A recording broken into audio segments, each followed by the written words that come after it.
감사합니다. 우리 2018년도 한 해에도 좋은 찬양을 불러달라고 우리 성가대에게 큰 박수 한번 드리죠.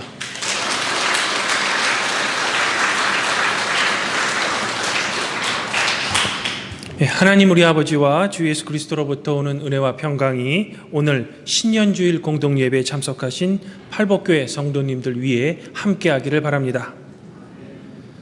성도 여러분, 어제는 교회력으로 어떤 날이었는지 혹시 아십니까? 어제는 교회력으로 주현절이었습니다. 주현절은 현현절이라고도 하는데 그리스도께서 세상에 당신 자신을 밝히 나타내신 것을 기념하는 교회력입니다. 이러한 의미가 있는 주현절이 지난 후 첫째 주일인 오늘은 저는 예수님께서 세례 요한에게 세례를 받은 이야기를 우리들에게 전해주는 마가복음 1장 4절부터 11절까지의 말씀으로 하나님의 은혜를 같이 나누고자 합니다. 오늘 말씀에는 두 주인공이 등장합니다. 첫 번째 인물은 세례 요한이며 두 번째 인물은 청년 예수입니다. 먼저 이 세례 요한에 대해서 먼저 살펴보도록 합시다.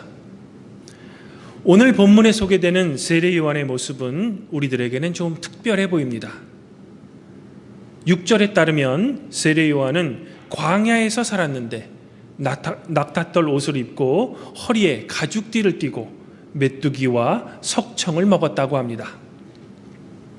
이와 같은 그의 삶의 모습에서 구약시대의 위대한 선지자였던 엘리야를 당시 사람들에게 연상시킵니다. 그런데 구약의 선지자의 모습과도 같은 이 세례 요한이 광야에서 죄사함을 받게 하는 회개의 세례를 전파하자 온 유대 지방과 예루살렘 사람들이 세례 요한에게 다 나와 자기 죄를 자복하고 요단강에서 세례를 받았다는 것입니다. 성도 여러분, 세례 요한이 활동했던 당시 예루살렘에는 분명히 성전이 있었습니다. 그리고 그곳에는 많은 제사장들을 포함한 사두개인들이 있었습니다. 또한 회당 곳곳에는 수많은 바리새인들이 있어서 당시 백성들에게 하나님의 말씀을 전하고 있었습니다. 그러나 성경 어디에도 이들의 가르침에는 당시 사람들이 세례 요한의 경우처럼 이들 사두개인들과 바리새인들에게 적극적으로 반응했다는 기록은 없습니다. 이처럼 세례 요한 당시에 수많은 종교 지도자들이 있었으며 또한 그들의 가르침이 있었음에도 불구하고 사람들은 왜 세례 요한의 외침에만 이토록 적극적으로 반응했을까? 또한 사람들은 왜 멀리 그렇게 불편한 광야까지 걸어와 굳이 세례 요한에게 죄를 사하는 세례를 받고자 했을까? 성도 여러분, 이러한 저의 질문에 대한 대답을 우리는 마가복음 저자가 굳이 밝히고 있는 세례 요한의 옷과 음식에서 어느 정도 유추할 수 있습니다. 즉, 세례 요한의 옷과 음식에서 그가 살았던 모습을 우리는 어느 정도 파악할 수 있다는 것입니다. 앞서 말씀드린 대로 세례 요한의 옷과 음식은 그가 하나님의 음성 외에는 아무것도 소유하지 않았던 구약의 예언자들의 삶을 살았다는 것을 우리들에게 가르쳐 줍니다. 즉, 아무것도 소유하지 않는 삶, 그것이 세례 요한의 옷과 음식에 담긴 고귀한 가치인 것입니다. 이러한 이유로 마가복음은 누가복음과는 달리 세례 요한의 아버지가 누구이며 그가 어떤 배경을 갖고 있는지에 대해서는 그저 침묵할 뿐입니다. 세례 요한이 외친 광야의 소리가 온 유대 땅을 뒤흔들 수 있었던 것은 이처럼 그가 아무것도 가진 것이 없는 삶에서 나오는 힘 때문이었습니다. 비유하자면 피리가 맑은 소리가 낼 수 있음은 그 속이 텅 비어 있기 때문입니다. 사실 그는 신분상으로는 제사장 계열의 사람이었습니다. 그는 제사장의 아들이었으므로 요즘 말로 하면 잘 나가는 집안을 배경으로 편하게 세상을 살 수 있었던 사람이었습니다. 그러나 그는 이러한 자신의 좋은 배경에도 불구하고 광야의 단순한 삶을 선택한 것입니다. 그리고 그가 이런 삶을 선택한 이유는 하나님 안에서 자유하기 위함이었던 겁니다. 세상의 어떤 권세나 부의 얽매임 없이 오직 하나님 안에서 하나님의 자녀로 자유를 누리기 위해 세례 요한은 광야에서의 예언자와 같은 삶을 선택한 것입니다. 이런 세례 요한이었으니 세상 사람들이 그의 이런 카리스마를 열광하며 그를 따랐던 것입니다. 그렇다면 이제 우리의 눈을 돌려 유대 땅을 뒤흔들 정도로 카리스마가 넘쳤던 세례 요한이 본인보다 능력이 많으시며 자신은 그의 신발끈을 풀기조차 감당하기 어렵다고 소개하는 예수님을 한번 살펴보도록 합시다.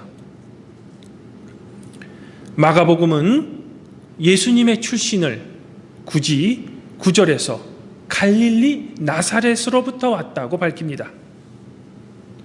사실 예수님께서는 마태복음과 누가복음에 의하면 유다 땅 베들레헴에서 태어나셨습니다. 그러나 후에 예수님께서는 부모인 요셉과 마리아의 고향인 갈릴리로 돌아오십니다.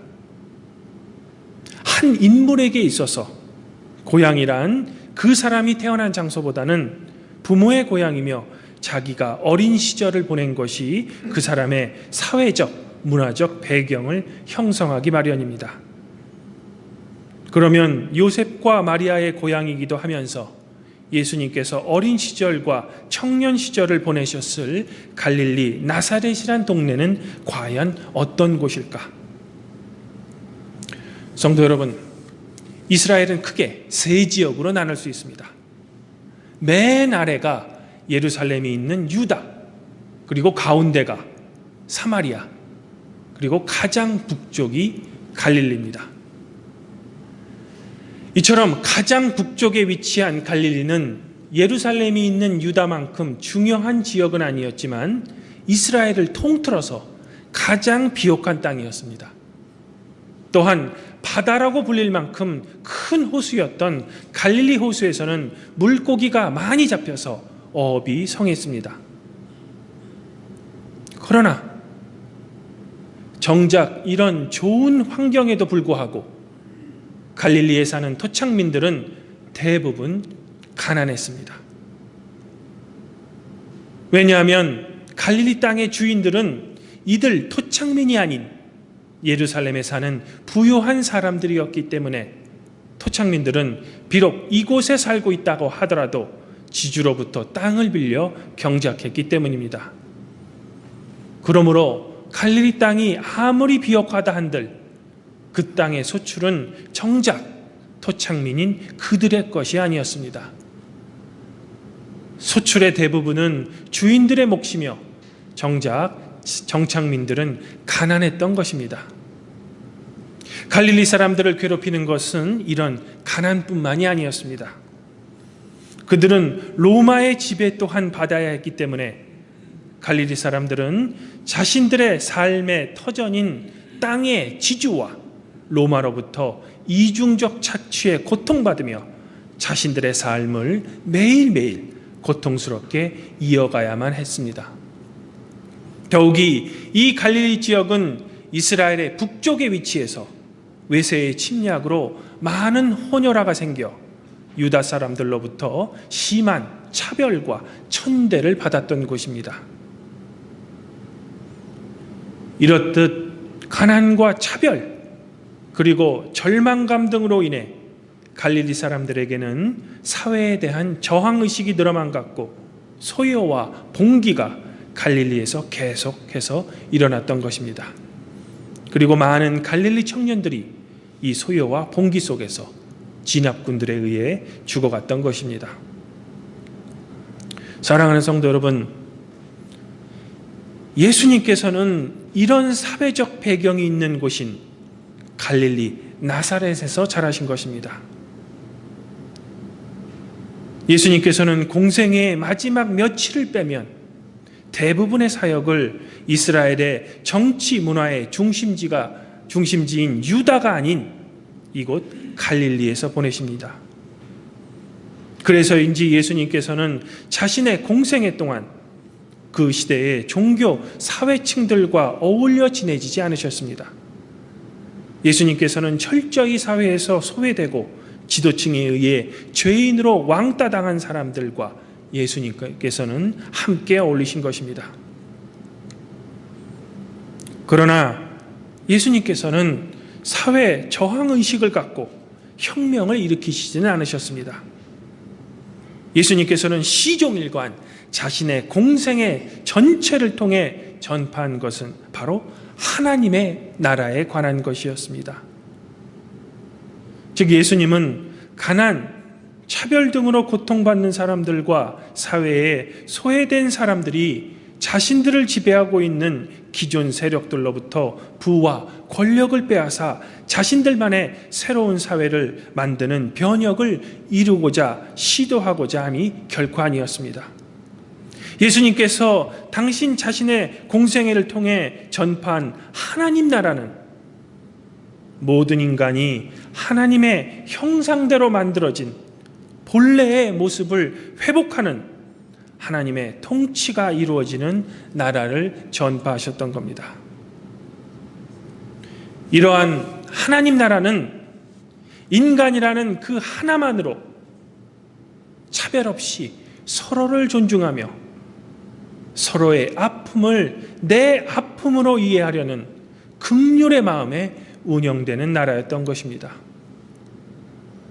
그러므로 이러한 하나님 나라의 가장 기초에는 약육강식과 능률에 의한 분배가 아니라 인간으로서 최소한의 자존감을 가질 수 없는 사람들에게까지 최소한의 자존감을 회복하는 일로부터 시작한 것입니다.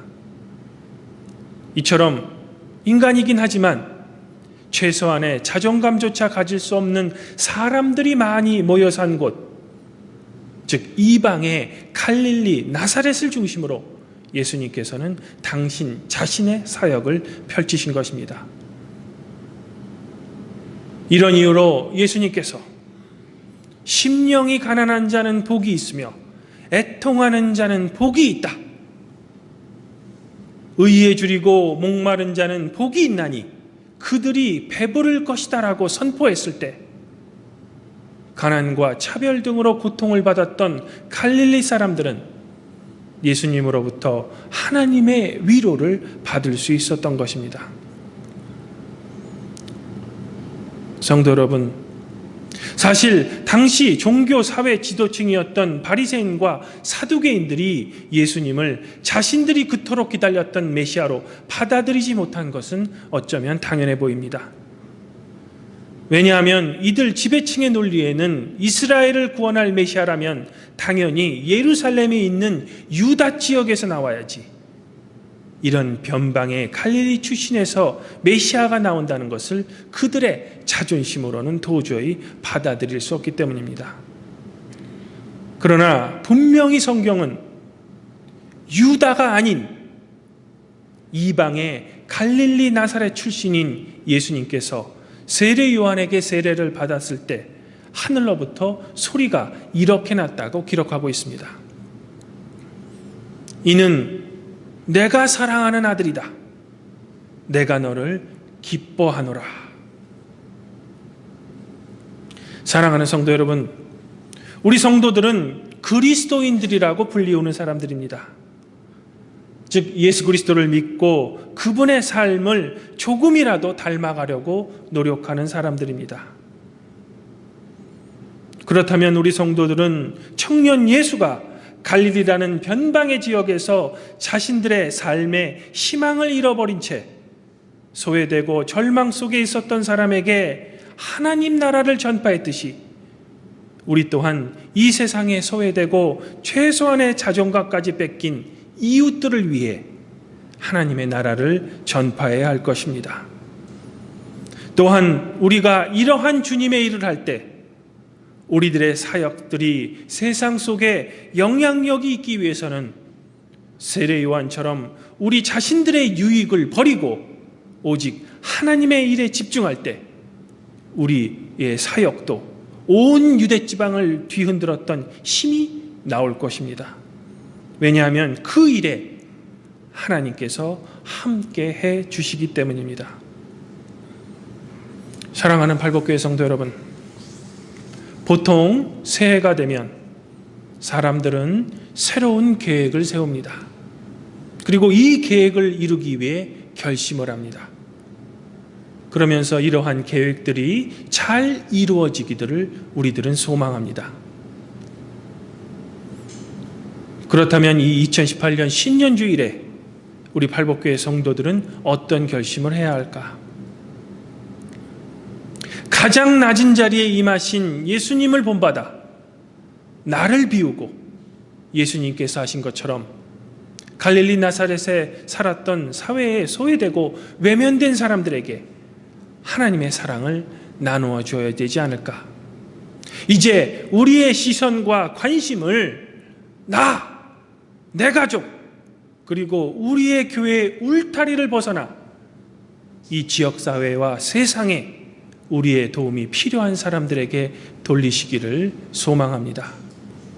그리고 그 일에 우리 자신의 욕심을 버리고 온전히 그리스도 예수의 마음으로 그 사람들에게 하나님의 사랑을 우리가 나누어 줄 때 그 사랑에 하나님께서는 우리와 분명히 함께하여 주실 것입니다.